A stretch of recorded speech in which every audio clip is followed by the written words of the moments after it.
Intel S25 Ultra setelah 1 bulan pindah dari iPhone.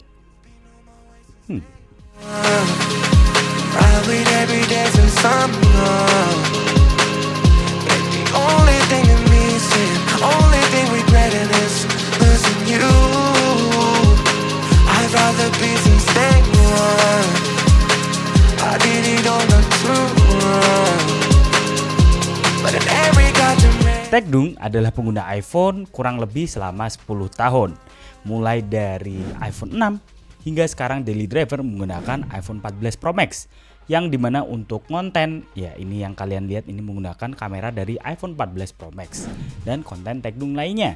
Dan selama 1 bulan Tekdung mau coba nih Android entry level ya untuk menggantikan iPhone 14 Pro Max dan menjadikan ini daily driver.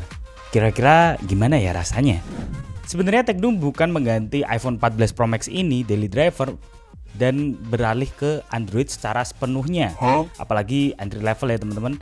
Ya bukan itu sih, tapi lebih ke cari HP kedua untuk chit-chat, entertainment, dan ya kebutuhan kerjaan lainnya. Jadi Tekdung butuh HP kedua nih.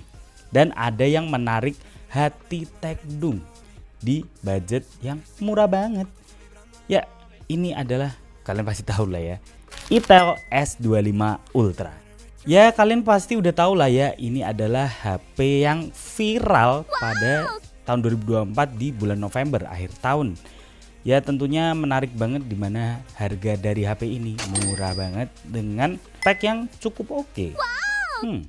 Aku mau tahu nih gimana rasanya menggunakan Android entry level untuk jadi daily driver utama teman-teman.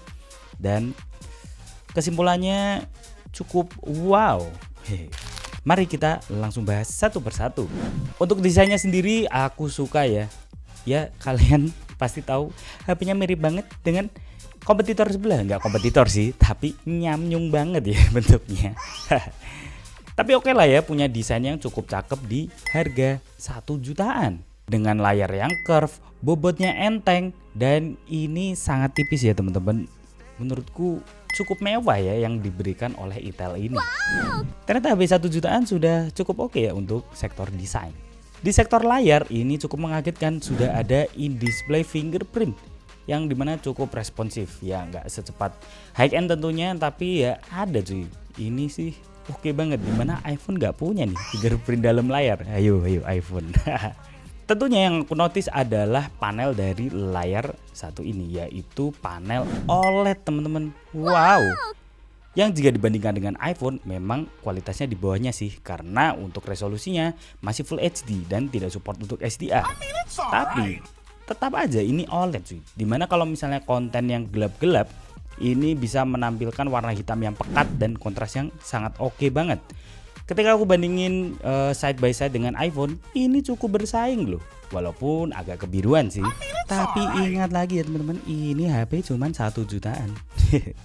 Yang aku kaget adalah ketika kita menyetel sebuah lagu, ini ada dynamic bar atau kayak dynamic island punyanya Apple Crowak. Wow, gimmick yang cukup oke sih, tapi ya tentunya inspirasinya dari iPhone. Ada juga Face ID yang tentunya ini dari kamera ya teman-teman, bukan ada sensornya. Ya kalau misalnya gelap nggak bakal kedetek. Jadi ya, tapi oke lah, cukup responsif juga. Kualitas speakernya ya ampun, ini cuman mono, belum stereo, dan apa adanya banget. Ketika HP langsung disematin speaker apa adanya. Ya inilah kualitasnya.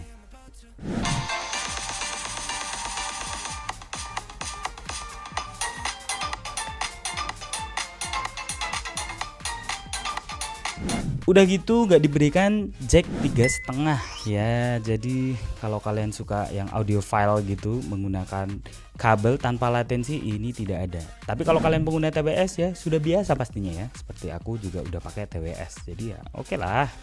Makin lama makin efisien. Gara-gara siapa? iPhone. Chargingnya cuy, ini agak lama. Meskipun sudah 18 watt bawaan chargernya, ya maksimal di 20 watt, tetap aja cukup lama untuk chargingnya sekitar 2 jaman. Ini ya udahlah ya, masih agak lama. Sebulan pakai Intel S25 Ultra untuk chit-chat, scrolling, nonton film, video, dan lain-lain. ternyata sudah bener-bener wah banget sih menurut Tekdung. Karena layarnya udah pakai OLED.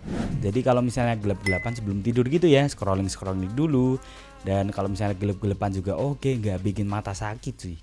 Lumayan sacet juga untuk perpindahan aplikasinya atau membuka aplikasi karena sudah menggunakan UFS untuk storage-nya. UFS cuy, wow, mantap.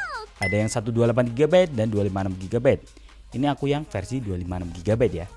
Untuk kameranya jika dibandingkan dengan iPhone, ya langit dan bumi. Tentunya nggak bisa diharapin lah ya. Cuman ketika siang hari memiliki kualitas yang cukup oke nih. Ada gimmick HDR dengan AI cam-nya. Tapi bener-bener kebantu kok kalau misalnya backgroundnya terang dan agak backlight itu masih kelihatan. Jadi nggak kebut-kebutan gitu ya untuk lightingnya. Ketika digunakan malam hari ini dia jeleknya. Pastinya udah buyar semuanya ya. Kecuali ada fitur night vision nih yang cukup oke teman-teman. Brightnessnya ya oke. Dan detailnya masih ada ya, masih ada tapi ya tidak bisa diharapkan dan itu juga membutuhkan waktu yang lama, harus standstill ya teman-teman. Kalau misalnya gerak-gerak ya buyar. Apalagi di bagian video, ya nggak bisa diharapin sih, langsung gempa bumi. Karena tidak ada sistem OIS atau stabilizer, bahkan nggak ada stabilizer digital juga, jadi ya udahlah, gempa. Jujur untuk scrolling cukup asik ya teman-teman. Ketika kita buka aplikasi pertama kali memang ada tersedat-sedat dikit ya teman-teman, tapi setelah itu lancar jaya. Mantep nih untuk baca-baca ataupun ya scrolling TikTok, Twitter, X ya maksudnya. Ini masih sangat layak dan oke banget. Walaupun tak dapat dipungkiri ya ini gak tahu ya, layarnya itu tidak terlalu responsif teman-teman. Ya untuk mengetik kadang aku ada misspelling, tapi terbantu juga untuk correctionnya lumayan nih dari keyboardnya. Tapi ya beda lah ya dengan misalnya Android high end ataupun iPhone, ya itu beda teman-teman. Masih ada kurangnya dikit gitu ya, kurang responsif gimana gitu. Nah ini masih ada fitur IR Blaster. Ini cukup efisien teman-teman untuk mengumpetkan remote kalian, karena kalian bisa nyalain AC ataupun TV menggunakan IR Blaster ini dan ada aplikasi integrated di dalam ini. Ini cukup cakep sih, mantap. Nah setelah aku bahas kelebihan dan kekurangan dari HP ini, terdapat deal breaker yang cukup berat di hati Tekdung teman-teman. Aduh ini sayang banget ya. Kalian tahu sendiri untuk layarnya ini sudah support untuk 120Hz OLED 1080p. Tapi 120Hz itu ada bugnya teman-teman. Jadi ketika kalian setting rasio penyegaran layarnya atau refresh rate itu di dynamic atau dinamis, bisa 60 ke 120. Itu kalau kalian untuk scrolling media sosial lainnya dan keluar dari setting itu ngebug di 60Hz. Dan kalian hanya bisa merasakan 120Hz nya cuman di setting doang. Aduh ini bener-bener deal breaker banget sih. Karena aku udah biasa menggunakan iPhone yang dimana 120Hz, tapi ya memang dikunci di 80Hz sih, tapi lebih smooth teman-teman. Rasanya nggak mau balik ke 60Hz lagi, tapi ini bugnya ini bener-bener ngeselin. Karena sudah terbiasa menggunakan monitor 144Hz yang dimana-mana smooth untuk scrolling, buka aplikasi, sat-sat layar gitu, itu bener-bener smooth banget. Dan langsung dikasih 60Hz, nggak mau cuy. Ini sayang banget ya, membuat pengalamannya kurang menyenangkan atau sangat mengecewakan menurutku. Ini bagi kalian yang mau beli HP ini harus jadi concern kalian ya teman-teman, karena Tekdung kurang suka di bagian ini. Tolonglah Itel dibenerin ya, karena ini deal breaker banget sih. Karena Tekdung beli HP ini ya speknya 120Hz, tapi kok nggak bisa ke unlock, itu dia. Kalau misal ke unlock, ini bener-bener jadi way to go untuk HP kedua sih. Ini cukup membuatku terasa sangat kecewa dengan HP ini. Ya aku berharap Itel bisa fix bug 60Hz ini di update selanjutnya ya. Dan HP ini dijanjikan oleh Itel mendapatkan update Android sampai Android 15 dan juga security update di 1,5 tahun. Semoga ya dibug tolong bugnya ya. Sampai Intel nggak ngefix bug ini, ya ini wah kacau sih. Tolonglah, speknya aja udah bisa, kenapa kok aplikasinya tidak bisa atau softwarenya kok tidak support?